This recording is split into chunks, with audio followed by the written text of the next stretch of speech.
you are greater than all of my regrets. Amen. You are greater than all of my regrets.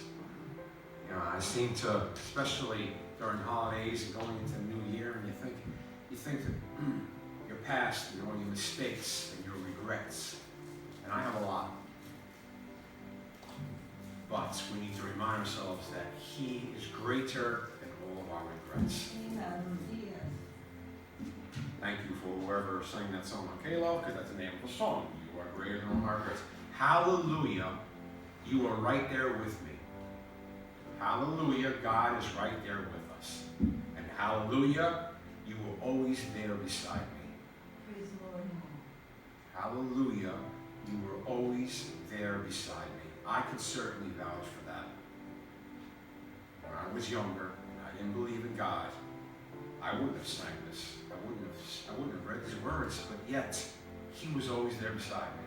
Amen. Hallelujah, you were always there beside me. First of all, I want to, like Donna said, I want to pray for President Trump. I want to pray for our country. Yes. You know, this is the way I see it. But, you know, there's so much division in this country. There's so many attacks on him. Yet, he's done more than I believe than any president has done in a long time for this country, okay? Mm-hmm. And he's the only president that stood up to this evil man. Yeah. The last two, Obama and Bush, they were aware of this guy and what he was doing. You know, they were aware that he killed, 700 Americans, and I'm sure a lot more. Yeah. But yet they were too scared. They didn't want, they feared the retaliation. Okay? Listen, Trump did what he had to do. Okay? And we need to support that because this guy was an evil man. It seems like USA, with a superpower, we're the only superpower that stands up against evil. Okay? And so I pray, like you said, that God gives the wisdom to President Trump. I pray that he is reelected. I pray that let these attacks are not going to stop. As a matter of fact, my son wore a Trump 2020 jacket. Big Trump 2020 to school.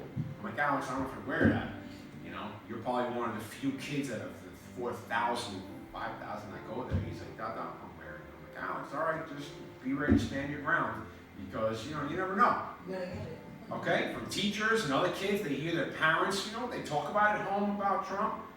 And now, you know, it's like they see my son walking around, Trump 2020. I'm like, he came home, he's like, he came home, he's like, my arm. I'm like, you wise guy. He's pretending he got me. Yeah, like, yeah, It's all right. But anyway, so I want to pray that God puts a blanket of protection on our country because, hey, you know, honestly, I don't know what's going to happen. What I do know is that justice was served. That's right. Okay? And this guy knew he had a free pass to do whatever he wants, just like all the other evil regimes. That if nobody does anything, they're going to keep doing it. Yeah. And that's what he did. And he's used to it, too. And now he's 6 feet under. Anyway, so I wanted to pray for USA. I wanted to pray for our president. Another thing I want to say. You know those shows where they demolish, some of these guys, they buy houses and then they got to gut them and then they try to flip them and sell them. They renovate. I'm thinking about when the house is demolished, what a mess that makes. And you look at it like, oh. Let's say if you're gutting a house, or you're just doing a project and you're demolishing it, and you're making such a mess. And it just seems like during that demolition, you get down, you get depressed, you go backwards, you think about your mistakes, you just think there's a lot of negativity, but then at the end, when it's all done, the demolition is done, the finished product is a beautiful thing. Amen. And I believe, and that's what the Bible said, that that's what God does with us. With me, it happened in 2009. I believe that was the hardest battle, was when my life got demolished. And I gave up my businesses. And, you know, I just had to start from scratch. And it was not easy. So I felt like that was my renovation. That was my demolition. And let me tell you, it was extremely difficult.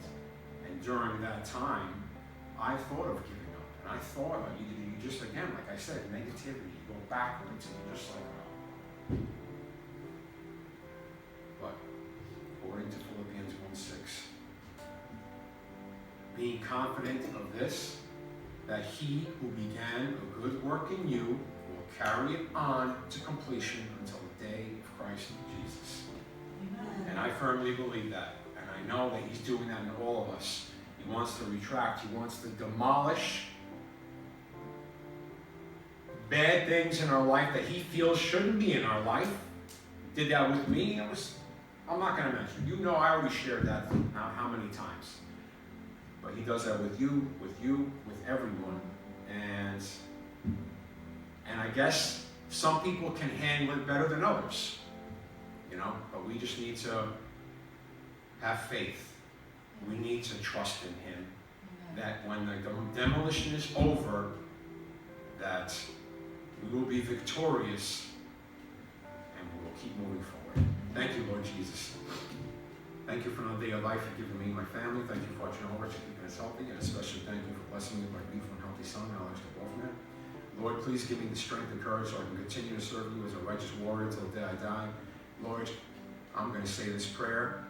I've said it I don't know how many times in 2019. I'm going to say it now, 2020. Lord, help us to remember nothing's going to happen to us today that you and I together can't handle. We love you, Jesus. Thank you for your amazing grace. Great is your faithfulness. Thank you for your amazing grace. Thank you for your amazing faithfulness, your amazing mercies, your amazing forgiveness, your amazing healing power. I was so scared, Jesus, the other day when I walked up those steps in Nyack, and my heart was palpitating so bad, and I was trying to contain it. I have to go in and greet the customer, shaking my hand and showing me where the piano's going, and meanwhile my heart was coming out of my chest.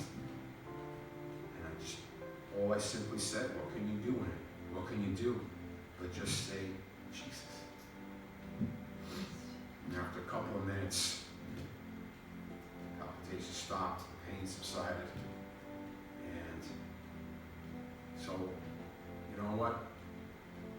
I didn't raise my hand earlier, but if you could pray for me that doesn't happen again, or if it does happen again, Lord, please don't let it escalate to you know what, and just let it be just a palpitation, and let me keep moving forward strong to help me support my son, and help me so I can keep coming to this church that I love. Have a glorious day, everyone. Love you guys. Amen. And we love you too.